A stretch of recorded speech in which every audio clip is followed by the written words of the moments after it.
Notre Dame and USC, one of college football's biggest rivalry, a rivalry as old as time here. The Trojans versus the Fighting Irish. Your thoughts on how this game is going to play out where's this game being played? It's in Los Angeles. That's what I thought. But I can't read my writing. In LA.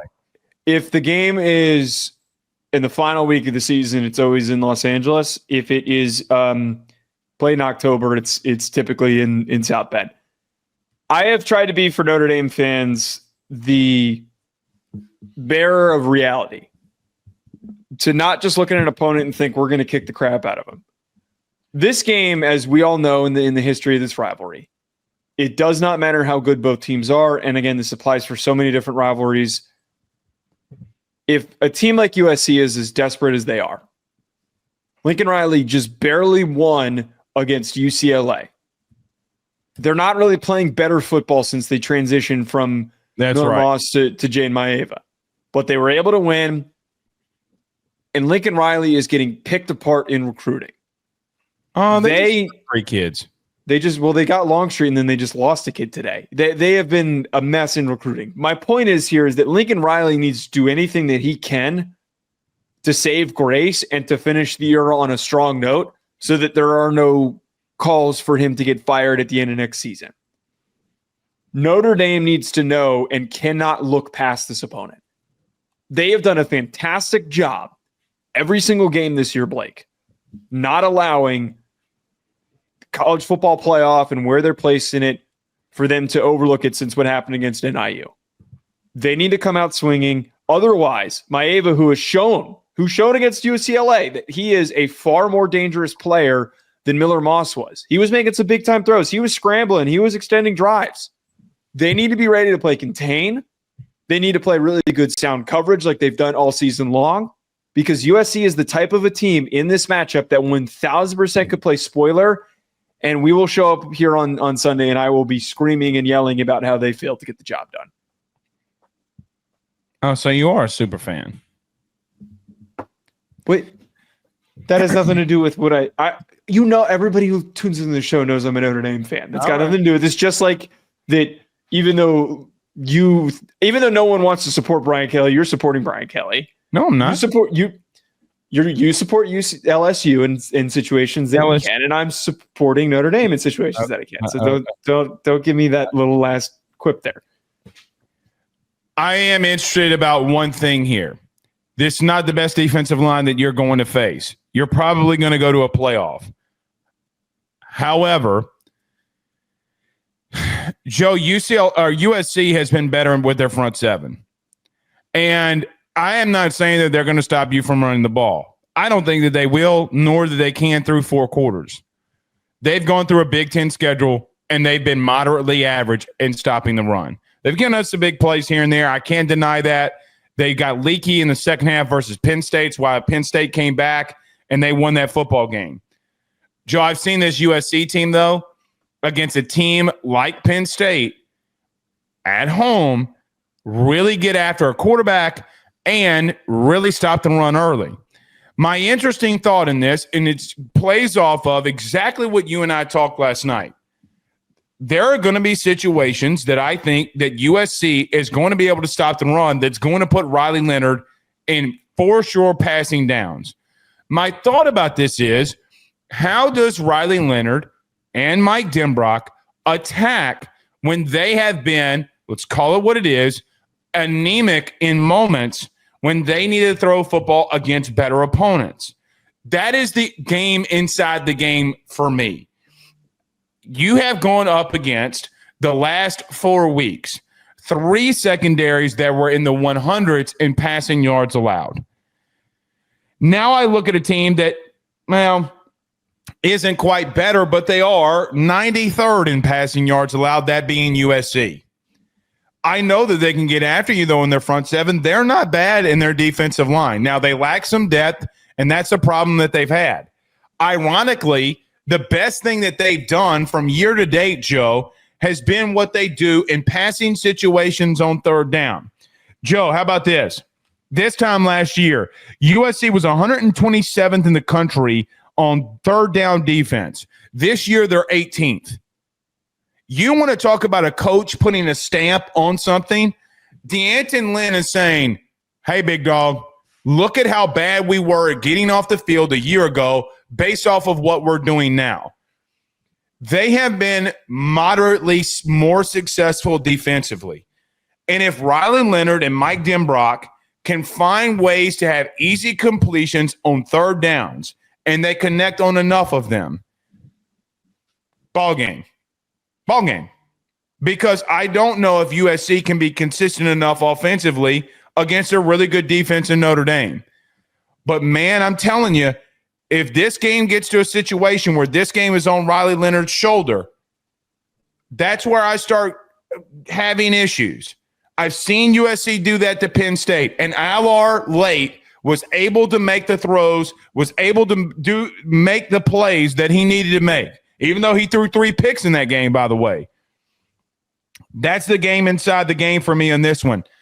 I do like, though, and I do think, though, that Notre Dame just has too much depth. They do have too much talent, and it's going to overwhelm USC in the third and midway through the third, late fourth quarter.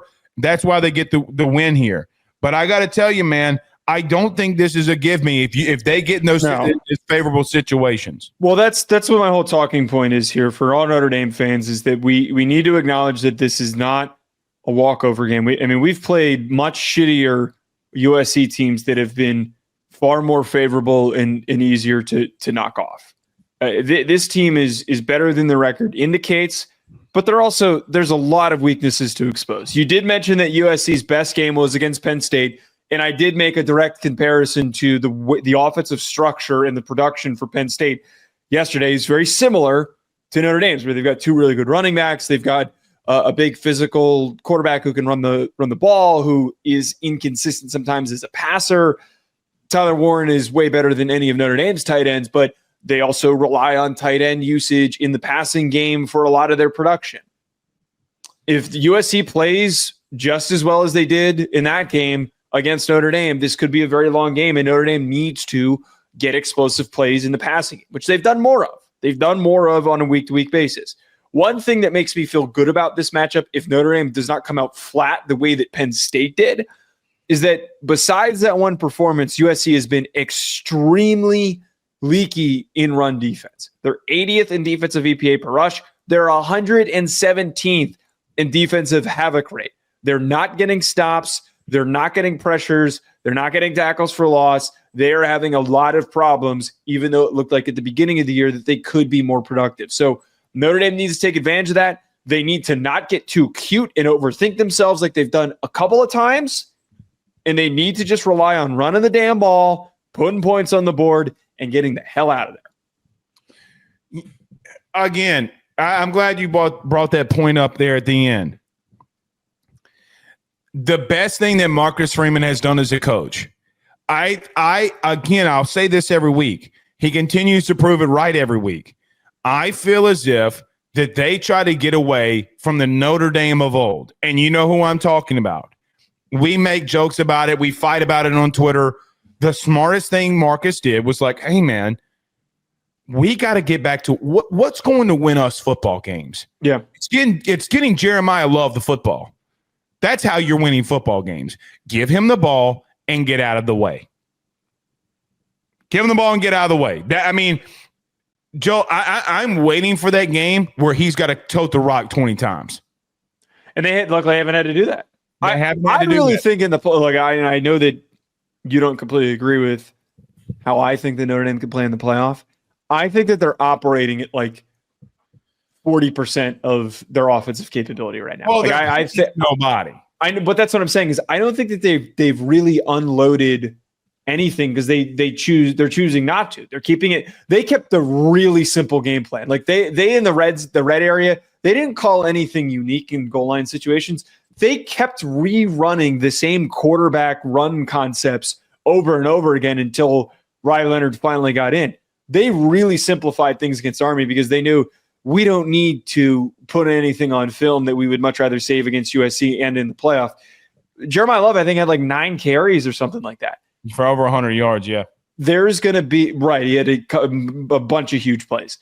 I think there's going to be a game in the playoff where they do give him 20 touches, 20, 25 touches, and he's going to have a huge game. I'm not going to go huge game. I don't agree. I don't agree with you. Of course, I don't. I don't agree with you that USC has not been good and better in parts defensively because they have been. They have been better, but I don't think it's anything that Notre Dame should be afraid of. No, but it is the best team that statistically that you've played in every cat. So here's the thing.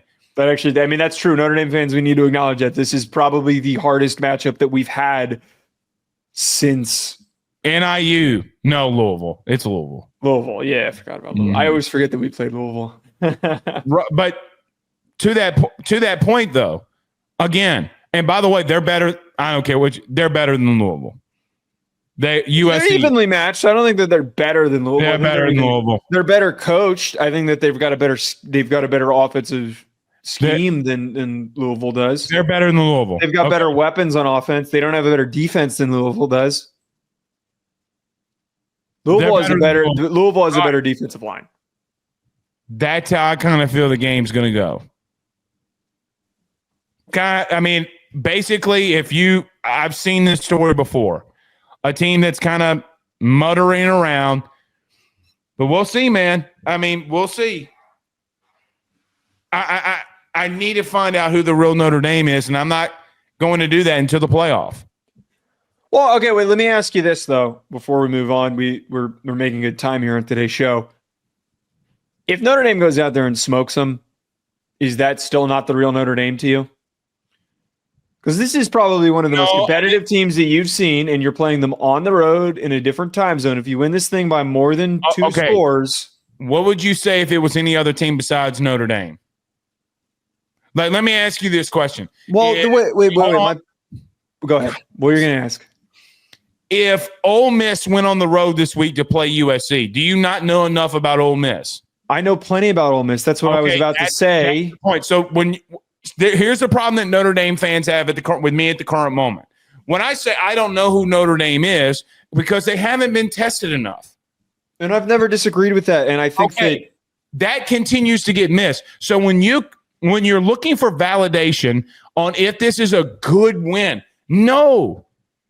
I'm not. Wait. I'm not asking you. Wait. I'm not asking you. I'm not asking you if this is a good win. I am asking you that if you win this game handedly and you dominate them and you play to what we've talked about, they run the ball well. They play really sound defense. Their secondary plays as good as we've discussed, and I've hyped them up to be. Would that at least not change your perception a little bit, or is this still the same case? Well, let me back up. If Riley Leonard throws for 300 yards and 2 scores, yes, it vastly changes. All right, come on. That is 275. Because that would tell me that okay, when you needed to throw the football, you could. When your playmakers got a fade route, they took it to the house. They didn't get tackled when they catch the ball. I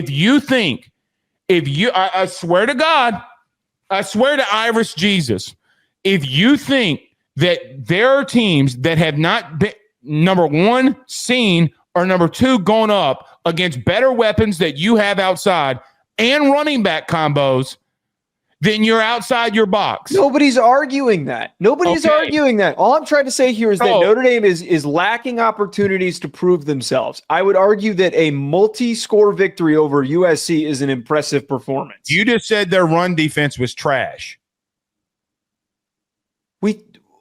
Oh God, this is impossible to argue with you. No, I didn't say USC sucks. We both just agreed that USC is better than their record indicates. Yeah, they are. But all I am saying here to you is I feel as if this is anybody else in the country that's going through this. We just got done doing this to Indiana, by the way. If this are anybody else, I would have questions about this team. Joe, here's the biggest – hold on. I know how to – please let me get through all of this. I know how to defend it. Why is it different of me saying the same exact thing for Texas that I just said versus what I just said about Notre Dame? It's not different. I said the only difference is that Texas in the middle of the season, okay, faced Georgia and got beat. So you're implying, though, that Texas, who plays in the SEC and hasn't been tested, that is in a similar bucket as Notre Dame. Oh, okay. No, I'm good with that. I'm good with that. I'm good with claiming that. Moving on. That's not what I said. That's not what I said. It's close enough. Name a team named Georgia that you've played this year. Well, obviously, we don't have Georgia on our schedule. So I've seen them at their biggest test, arguably the biggest test that you can give them. I'm not okay, but I think you're misunderstanding what I'm asking you here. And I think we're spending too much time on this. I think we should move on. No, because I'm not asking you, does this justify Notre Dame, and does this mean that they'll go on a run? It's not. I'm just simply asking, is that can you at least take a positive takeaway from Notre Dame if they handily beat USC? I gave you one that you were put in a situation where you had to throw the football and you accomplished it. Okay. And you didn't like that take. Because I don't think that Riley Leonard is ever going to be asked to throw for 300 yards. Okay. And I am telling you that there's going to be a game in the playoff that you're going to have to ask him to do that. Bottom line, that O-line's not this O-line has not seen a defensive line like Tennessee, Georgia. They have not. Oregon, Ohio State. Okay, wait. This is where I keep getting frustrated with you making that argument. You're not wrong, but it does not mean that Notre Dame can't defend themselves in those situations. You assume that just because they haven't played, I've watched them play. I've watched them dominate their opponents. Like, just because they don't play Tennessee every single week does not mean that they can't come out and play a good game against Tennessee, a good game against Penn State, a good game against Texas. They've got the same level of recruits and developed athletes and NFL prospects as all these teams do. Oh, okay. No, I mean, your best prospect is out for the year. Yes, he is. I don't know. Benjamin Morrison wasn't playing as good as he was supposed to this year. You had him a top 5 pick coming into the season, did you? I did not have him as a top 5 pick. He wasn't even. He was my 5th ranked corner. BetOnline remains your top spot for all of your live betting action and contests. NFL, college football, UFC, NHL are all in full swing. BetOnline is your #1 source for wagering news, odds, trends, and predictions with both desktop and mobile access at any time. Head to BetOnline today and use promo code BELIEVE, that's BLEAV, for 50% off your first deposit. That is a 50% welcome bonus. BetOnline, where the game starts.